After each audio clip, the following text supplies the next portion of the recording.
बिहार के लोगों को लोग पिछड़े और बिछड़े कहते थे, लेकिन उन लोगों के मुंह पर तमाचा है। बिहार के लोग पिछड़े और बिछड़े नहीं हैं, बिहार के लोग भक्ति से भरे हुए लोग हैं। बिहार के लोग सनातन हिंदू एकता का प्रतीक है और हमें तो ऐसा लग रहा भारत हिंदू राष्ट्र की ज्वाला बिहार से ही भभक गई है। और एक दिन ऐसा आएगा कि पूरा भारत राममय होगा। कलयुग के राजा हनुमान जी हैं और हमें लगता है बागेश्वर बालाजी का दरबार लगता भी इसीलिए है कि अब दूसरे मजहब और धर्मों में भटकना और फटकना ना पड़े।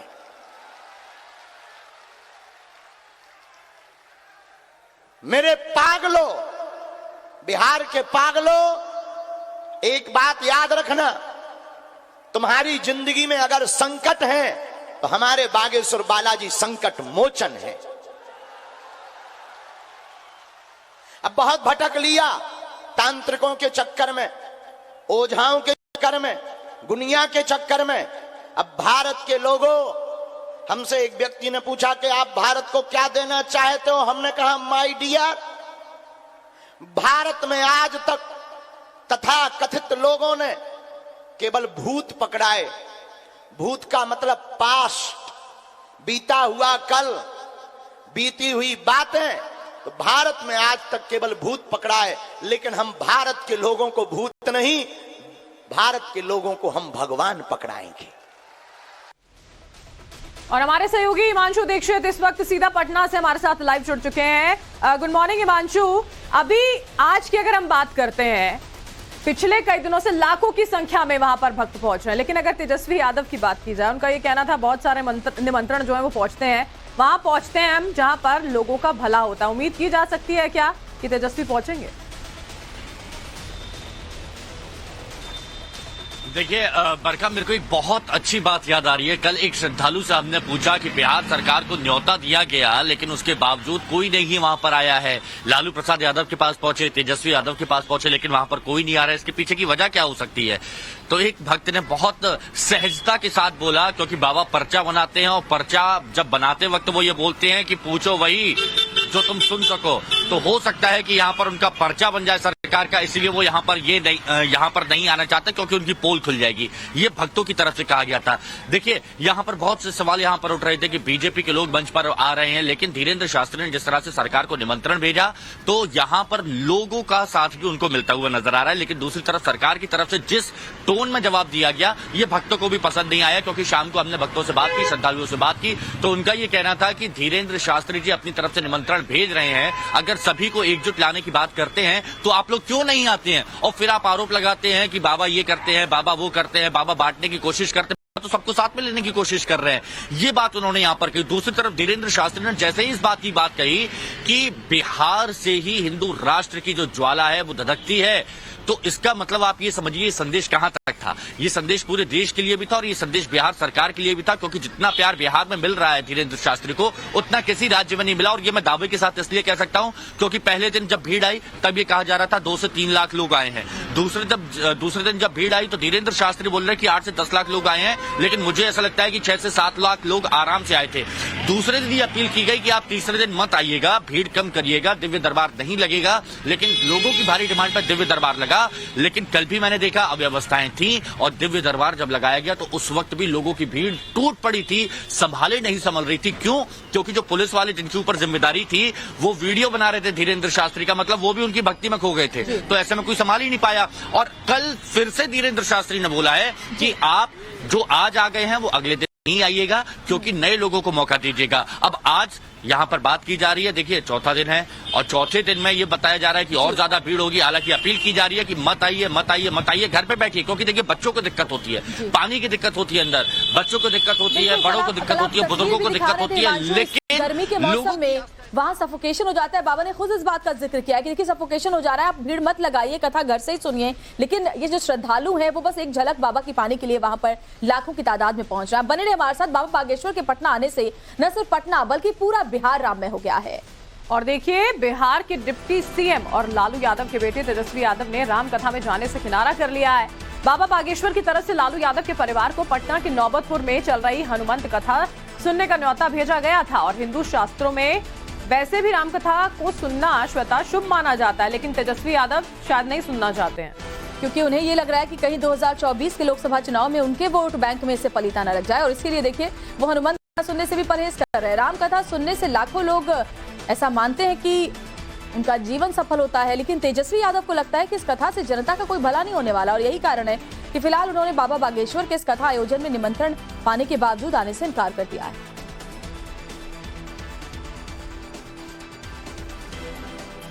हम खुद ही व्यस्त हैं माननीय मुख्यमंत्री जी। हम लोग प्रदेश के जनता के काम के लिए, प्रदेश को आगे बढ़ाने के लिए हम लोगों की अपनी खुद की व्यवस्था है। हम लोग सब लोग जो है इस काम में लगे हैं, विकास कार्यों में लगे हुए हैं, और आप लोग तो जानते ही है कि कितना निमंत्रण हम लोगों के यहाँ आता रहता है। तो सुना यहाँ पर आपने तेजस्वी यादव को, क्या कुछ वो कह रहे थे कि जनता के कामों में व्यस्त हैं। वहीं दूसरी ओर बीजेपी सांसद मनोज तिवारी ने बाबा बागेश्वर के कार्यक्रम को लेकर चल रही सियासत पर भी बयान दिया है।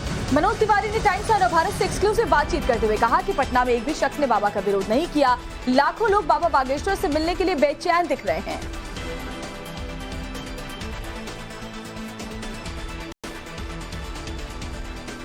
तो आपको क्या लगता है ये जो विरोध हुआ था, ये क्या कुछ मतलब सुर्खियां पाने के लिए विरोध कर दिया है, या फिर कोई अभी तो कोई इलेक्शन भी नहीं था, तो क्या तुष्टीकरण की राजनीति के तहत इस तरीके का विरोध किया जा रहा है, या क्या है ये? आपको क्या लगता है कि किस चीज की भावना के तहत उत्पन्न हुए बयान है? Miss information.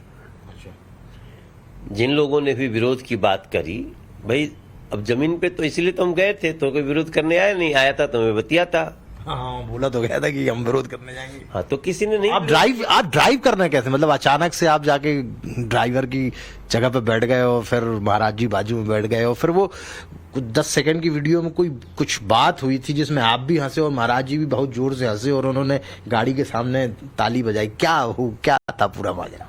दर्शक जानना चाहते हैं। नहीं, वो जो दृश्य आ रहा है वो गाड़ी में पीछे बैठे हुए थे एक दो लोग। उन्होंने कहा कि जो बहुत भीड़ थी, तो उसने कहा, किसी ने कहा कि अरे यार देख लेना, ये विरोध करने वाली भीड़ है कि स्वागत करने वाली।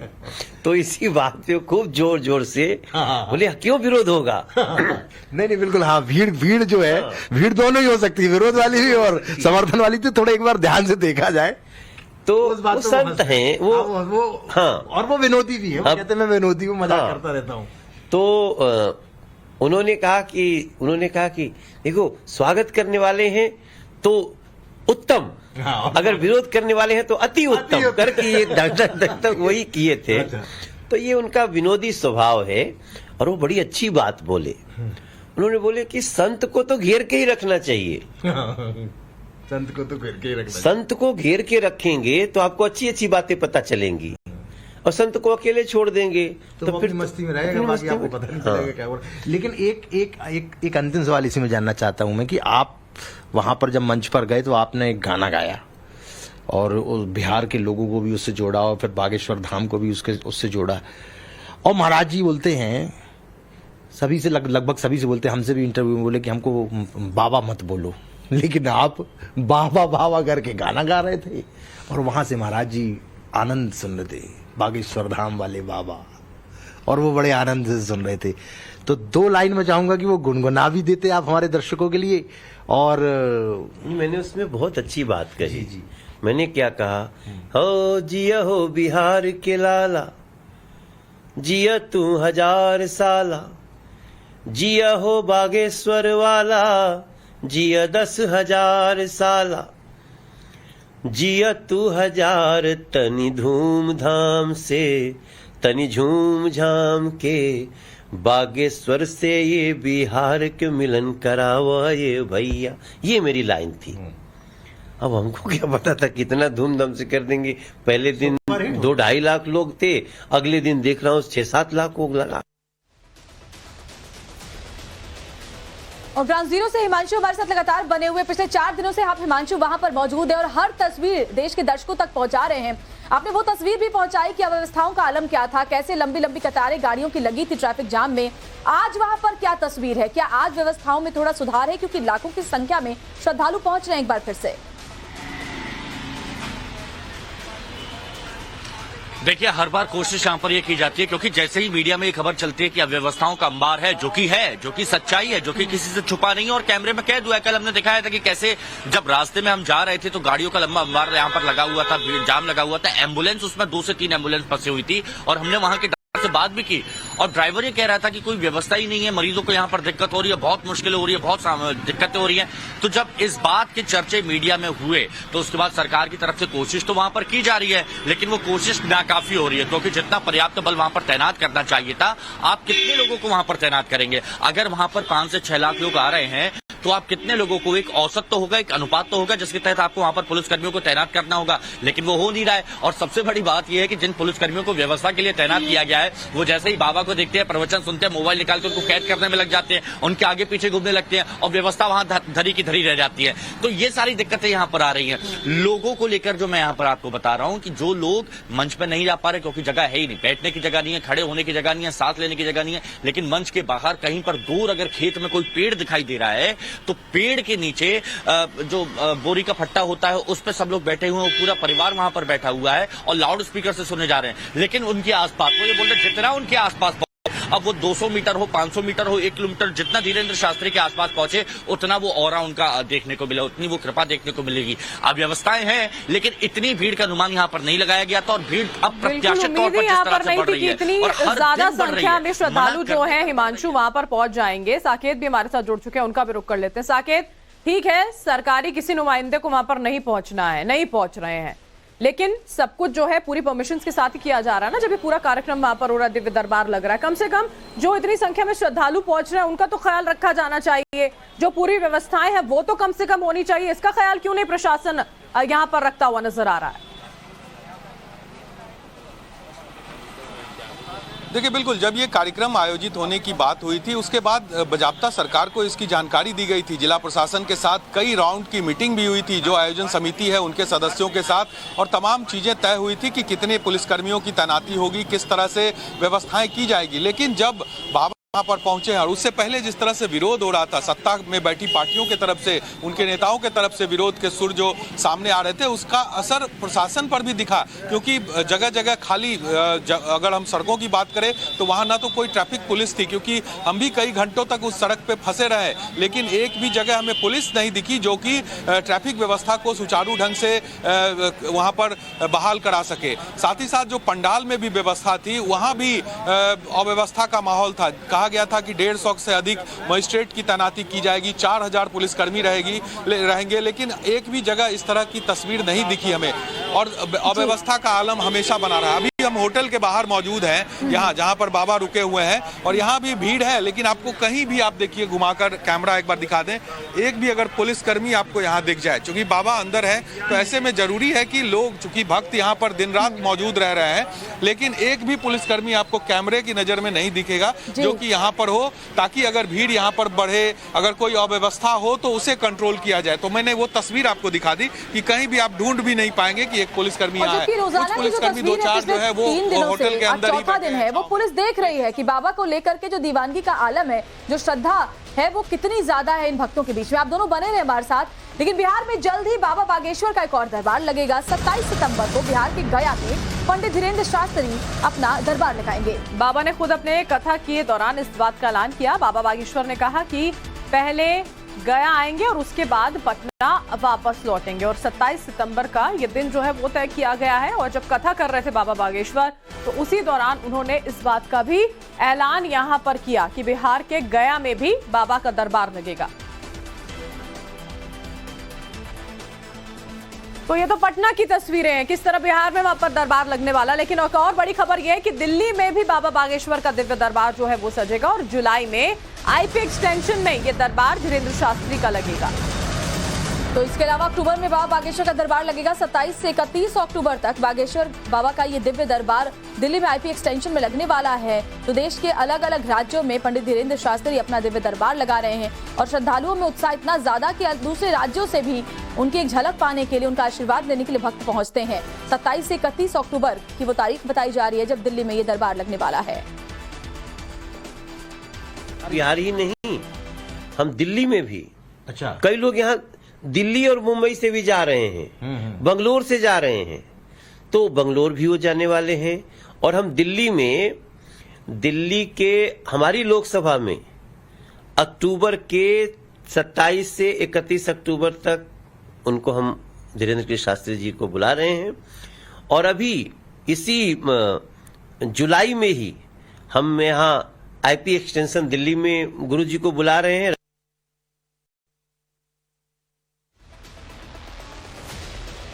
तो दिल्ली में भी बाबा बागेश्वर का दिव्य दरबार सजने वाला है। हिमांशु और साकेत दोनों हमारे साथ जुड़े हुए हैं। हिमांशु, कल ये पहले खबर आई थी कि अर्जी नहीं लगाई जा सकेगी, जैसी भीड़ थी उसको लेने, उसके बाद बाबा ने खुद इस बात का ऐलान किया था, लेकिन बाद में पर्चियां खुली, अर्जी लगाई गई।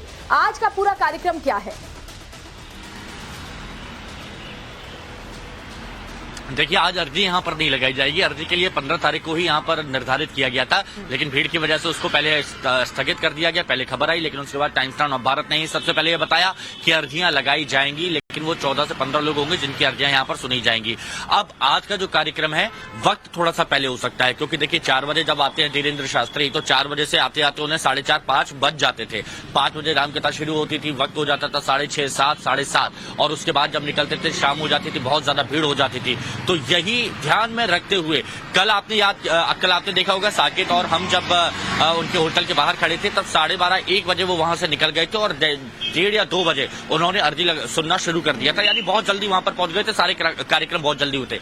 तो आज भी उम्मीद यहां पर यही है कि सब चीज व्यवस्थित रहे, लोगों को दिक्कत ना हो, इसलिए 4 बजे से पहले धीरेन्द्र शास्त्री जी वहां नौबतपुर में पहुंच सकते हैं, मंच पर हनुमत कथा कर सकते हैं, क्योंकि नहीं चाहते जब शाम होती है, धूल धक्कड़ बहुत ज्यादा हो जाता है, अव्यवस्थाएं हो जाती है, लोगों को दिखता नहीं है, क्योंकि उबड़ खाबड़ रास्ता है। कल हमने आपको दिखाया था कि हर जगह वहां पर खुदा हुआ है, एक छोटी सी सड़क है और उसी में आने वाली गाड़ियां जा रही हैं। तो ऐसे में रात में जो 2 व्हीलर, ज्यादातर यहाँ जो लोग आते हैं वो 2 व्हीलर से आते हैं और ऑटो से आते हैं, और ऑटो में एक सवारी नहीं होती, 2-4 सवारी नहीं होती, ऑटो में 8-8 9-9 10-10 सवारी बैठी होती है, जिसमें महिलाएं, बच्चे, बुजुर्ग होते हैं। तो इस वजह से रात में सबसे ज्यादा दिक्कत होती है, इसलिए ये कोशिश है कि दिन ही दिन में इस कार्यक्रम को निपटाया जाए। तो उम्मीद है कि आज 3 बजे से शुरू होगा और ज्यादा से ज्यादा श्रद्धालु देखिए मानसू वहां पर पहुंच रहे हैं, उन्हें किसी तरह की समस्या यहाँ पर ना हो, क्योंकि अव्यवस्थाएं जो है वो तो देखने को मिल ही रही है। जिस तरह से आप लगातार हम तक तस्वीरें पहुंचा रहे हैं, हम देख पा रहे हैं कि जब संख्या यहाँ पर भक्तों की बढ़े जा रही है, उसी के साथ साथ थोड़ी बहुत समस्याएं भी पेश उनको आ रही हैं। साकेत और हिमांशु दोनों का बहुत बहुत शुक्रिया। इधर बाबा बागेश्वर ने नौबतपुर में कई लोगों की अर्जी ली, कैसे बाबा ने एक महिला की समस्या को सुलझा दिया, ये देखिए आप। हमें जो आज्ञा लगी हमने लिखा, आप पूछिए क्या विषय। इसको 7वें महीने से इसकी तबीयत खराब हो गई थी, डॉक्टरों ने लाइलाज बोल दिया कि अमेरिका भी चले जाओ, इलाज नहीं है। क्या बताया? ये बोला इसकी सिर की नस सिकुड़ी है जी, तो इसकी ग्रोथ नहीं हो पाएगी, और इसके भविष्य का भी कुछ पता नहीं। पढ़िए, बच्चे को दिक्कत ब्रेन में, शरीर सिकुड़ रहा, शिथिल हो रहा है, वह छोटा पड़ रहा है, ब्रेन की नस की परेशानी बनी, आराम लगेगा, डॉक्टरी सलाह साथ में लेनी पड़ेगी, वह मंत्र चिकित्सा का प्रयोग भी करना पड़ेगा। तो बालाजी कृपा करेंगे, आशीर्वाद है। और देखिए, पटना में बाबा बागेश्वर के दरबार में हर दिन लोगों की संख्या जो है वो बढ़ती जा रही है। कैसे लाखों लोग गर्मी में भूखे प्यासे बाबा से मिलने के लिए पहुंच रहे हैं, वो इस रिपोर्ट में देखिए आप। से दर्शन हो गए बाबा के? भैया बहुत गर्मी है, आप लोग तो परेशान हैं। बाबा के चरणों में कोई परेशानी नहीं है। लड़की छोटी छोटी बच्चियाँ कहाँ से हो बाबू? साथ में हो? जी, मेरी गर्मी नहीं महसूस हो रही है? हो रही है, बट वहाँ पे देखने के लिए कोई गर्मी का मोल नहीं है। बाबा के चरणों में मारामारी मचा हुआ है यहाँ पर लोगों के बीच कि कैसे वो बाबा के पास पहुँच सके, बाबा की एक झलक मिल सके, क्योंकि जो दिव्य दरबार है उसमें गिने चुने लोगों की ही अर्जी लग रही है, लेकिन बावजूद इसके जो भीड़ है वो सिर्फ बाबा को देखने, उनका आशीर्वाद ग्रहण करने के लिए यहाँ पर पहुँच रहे हैं। पुलिस प्रशासन की तैनाती पंडाल के अंदर है, लेकिन वो नाकाफी दिख रही है, क्योंकि भीड़ इस कदर बेकाबू है कि लोग समझाने से भी नहीं समझ रहे हैं, और ऊपर तक चढ़ के लोग चाह रहे हैं कि वो बाबा के दर्शन कर पाए। और ये कोशिश जो है वो आप देखिए, दूर दूर तक आपको सिर्फ लोग ही लोग दिखेंगे, और जितना पंडाल के अंदर लोग दिख रहे हैं उससे अधिक लोग पंडाल के बाहर हैं। तो देखा आपने लोग कैसे अर्जियां लगा रहे हैं। पटना की सड़कों पर लंबा जाम भी दिखाई दे रहा है। लेकिन देखिए फिर भी भक्तों के आने का सिलसिला जारी है। अब आपको ग्राउंड रिपोर्ट दिखा देते हैं। और पटना से सटे नौबतपुर के तरेत पाली में बाबा बागेश्वर धाम के पंडित धीरेन्द्र शास्त्री की कथा चल रही है और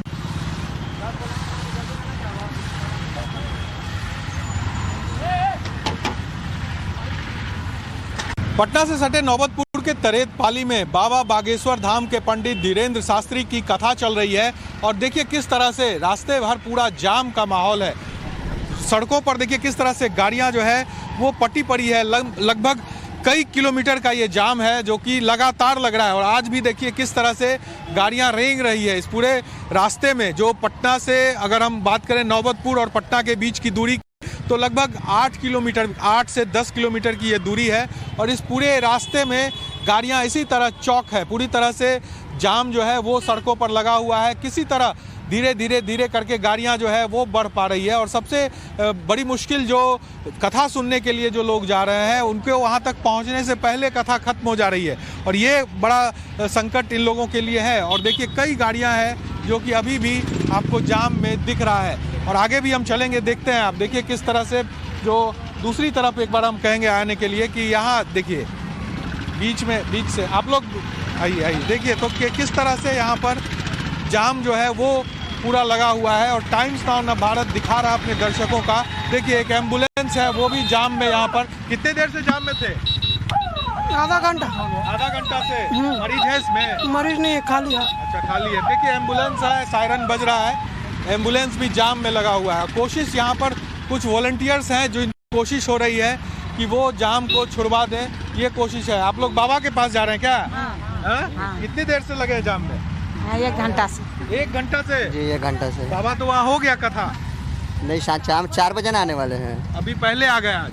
तो देखेंगे। हाँ तो देखिए ये देखिए गाड़ियों में भर के ऑटो में, सभी ऑटो में आप देखिए एक करके सभी जगह देखिए। आप लोग बाबा के पास जा रहे हैं? बाबा की जय हो, बागेश्वर बाबा की जय हो। हम लोग अभी बेगूसराय से आ रहे हैं। बहुत जाम है लंबा। कोई बात नहीं भैया, जाम सब झेल लेंगे। बाबा की जय हो। हम लोग बाबा जय जय श्री राम। तो देखिए बाबा के भक्त हैं ये सब और सब जा रहे हैं वहीं पर बाबा के दर्शन करने के लिए। सभी लोग यहाँ से जा रहे हैं और बड़ी लंबी कतार है। चूंकि तो यहाँ पर आप देख रहे हैं लोग जो वहां पर पहुंच रहे हैं और एक महिला भी बाबा के दरबार में अपने बीमार बच्चे की अर्जी लेकर पहुंची।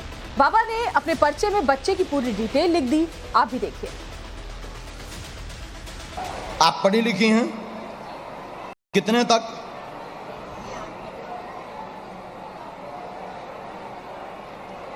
लो, हमें जो आज्ञा लगी हमने लिखा, पूछिए।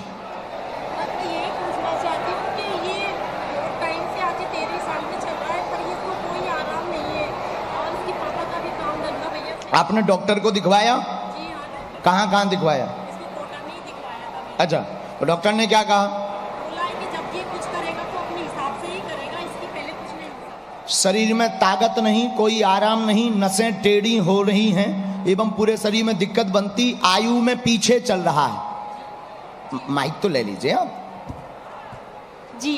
अपनी आयु में पीछे चल रहा है, झटका भी बीच बीच में बनते हैं, पूर्ण आराम लगेगा। आप चिंता ना करें, 2 वर्ष पीछे है अपनी आयु से, 2 साल अपनी आयु से पीछे है। हाँ। ठीक हो जाएगा। वह आपके पति का कार्य भी आगे संपन्न होगा। आशीर्वाद है। जय बागेश्वर धाम की जय। इसके अलावा एक महिला पुलिसकर्मी भी बाबा के पास अपनी परेशानी लेकर पहुंची। कैसे बाबा ने उनकी परेशानी का पता यहाँ पर लगा दिया, आपको सुनवाते हैं। बच्चे पर कृपा होगी, लवेरिया हो गया, लब शादी करना चाहता है और उसके लड़की के माँ बाप मान जाएंगे क्योंकि दोनों राजी हैं। आशीर्वाद।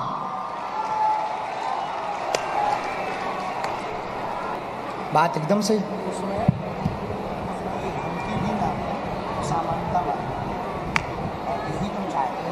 हंसी खुशी पर, क्योंकि आप बच्चा से बड़ा नहीं, जितना हम दर्शन करवाना है बच्चों को